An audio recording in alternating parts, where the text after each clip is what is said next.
Ever wondered how to build a DCF financial model? The first step is to derive key information from financial statements. Financial statements are the backbone of any DCF model. These documents, meticulously crafted by accountants, provide a snapshot of a company's financial health. It's like peeling an onion. Each layer reveals more about the company's financial standing, its profitability, its assets, and its cash flow. To start, we have the income statement, also known as the profit and loss statement. This document reveals a company's profitability over a set period. It's where we find revenues and expenses, which are crucial in establishing the profitability of a firm. We need to extract these figures to understand the company's earning capabilities. Next, we delve into the balance sheet, a statement that gives us a snapshot of a company's assets, liabilities, and shareholders' equity at a specific point in time. Here we can derive crucial information about the company's liquidity, financial structure, and capitalization. Finally, we have the cash flow statement. This statement lays bare the company's cash inflows and outflows over a period. It tells us how much cash a company generates from its operations, how much it invests, and how much it returns to shareholders. The cash flow statement is essential in a DCF model as it helps us understand the company's ability to generate cash. The data from these three statements are then used in the DCF model to make projections about the company's future. These projections, in turn, help us determine the company's intrinsic value. So why are these financial statements important? Well, they provide the raw data needed to build a DCF model. Without them, we would be shooting in the dark, making assumptions without any basis. They give us the foundation upon which we build our model, allowing for more accurate and reliable results. Remember, understanding financial statements is the foundation of any DCF model. Once we have the necessary data, the next step is to calculate the unlevered free cash flow, or UFCF. To put it simply, unlevered free cash flow is the money that a business generates before considering interest payments on debt. It's like the amount of cash a company could theoretically distribute among its shareholders if it didn't have any debt to service. Diving deeper, UFCF is calculated by starting with the company's earnings before interest and taxes, or EBIT. From this, we subtract taxes to get the net operating profit after taxes, or NOPAT. Now, why are we interested in NOPAT? Well, it's essentially the profit a company would have made if it had no debt, and hence no interest expenses. Next, we add back non-cash expenses like depreciation and amortization. These are expenses that reduce the company's taxable income but don't involve an actual cash outflow.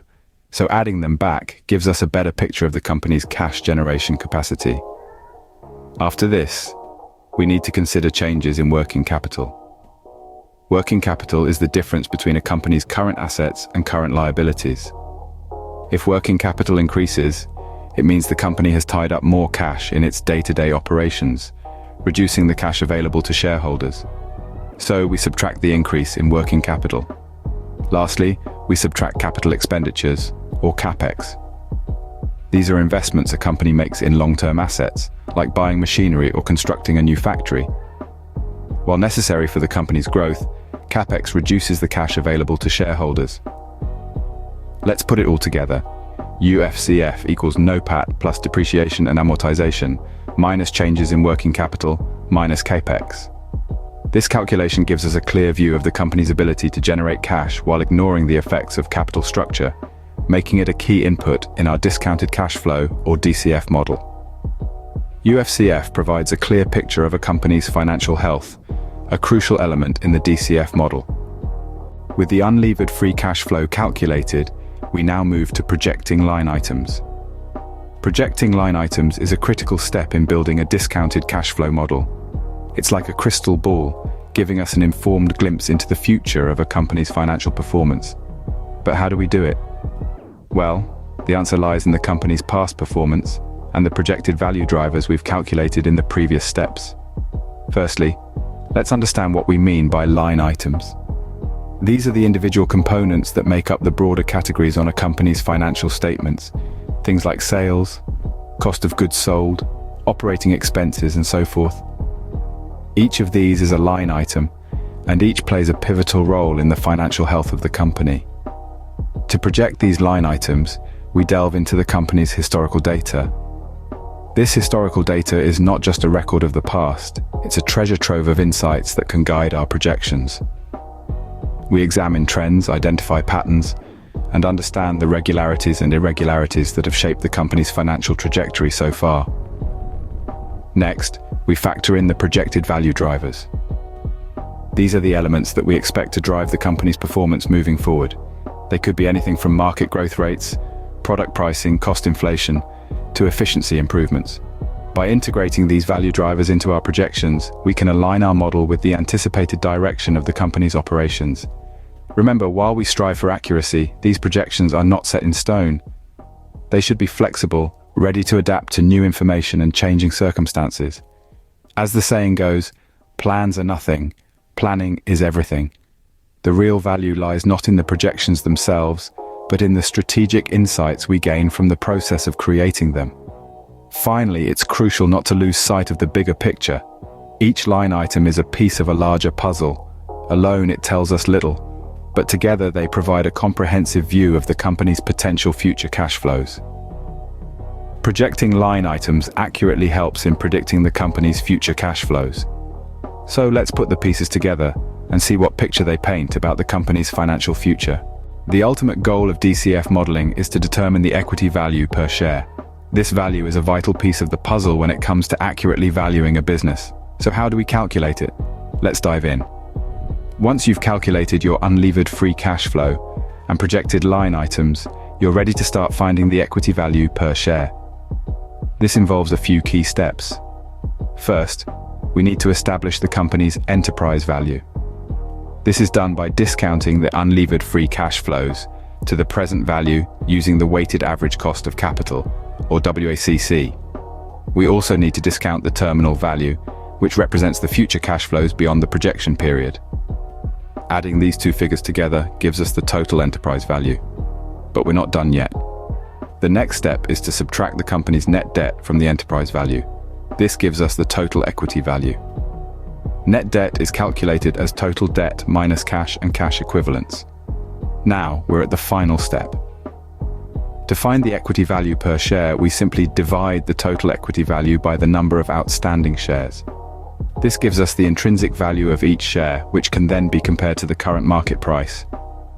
If the intrinsic value is higher than the market price, the stock could be undervalued, and vice versa. Why is this important? Well, knowing the equity value per share is a powerful tool for investment decisions. It can help investors and analysts determine whether a stock is over or undervalued, and provides a basis for comparing different companies. It's also crucial for corporate finance decisions, such as mergers and acquisitions, capital raising, and strategic planning. In conclusion, the equity value per share is a key output of the DCF model and a critical indicator of a company's value. It's a crucial piece of information for anyone interested in the financial health and true worth of a business. Knowing the equity value per share is crucial, as it provides the true value of a company's stock. Before we wrap up, let's take a step back and understand the basics of a DCF model. At the heart of a discounted cash flow, or DCF model, lie three fundamental components: cash flow projection, discount rate, and terminal value. Each of these elements plays a pivotal role in the process and is crucial to the model's accuracy. Starting with cash flow projection, this is where we map out the expected future cash flows of a business. This is a critical step, as the value of a business lies in its ability to generate cash over time. It's like a glimpse into the financial future of the company based on a set of reasonable assumptions and estimates. Next, we come to the discount rate. This is the rate at which we discount future cash flows to their present value. In simpler terms, it's the rate of return required by an investor to invest in a particular business. The discount rate reflects the perceived risk of the investment, with a higher rate indicating greater risk. It's essential to choose an appropriate discount rate, as it significantly impacts the valuation. Lastly, we have the terminal value. This is the value of the business at the end of the cash flow projection period. It represents all future cash flows beyond the projection period, discounted back to the present value. It's important to note that the terminal value often accounts for a large portion of the total business value in a DCF model. In essence, a DCF model is a tool that helps investors determine the value of an investment based on its future cash flows. It's like a financial crystal ball, allowing us to peer into the future and make informed investment decisions today. By understanding these basics, you can build a robust and accurate DCF model.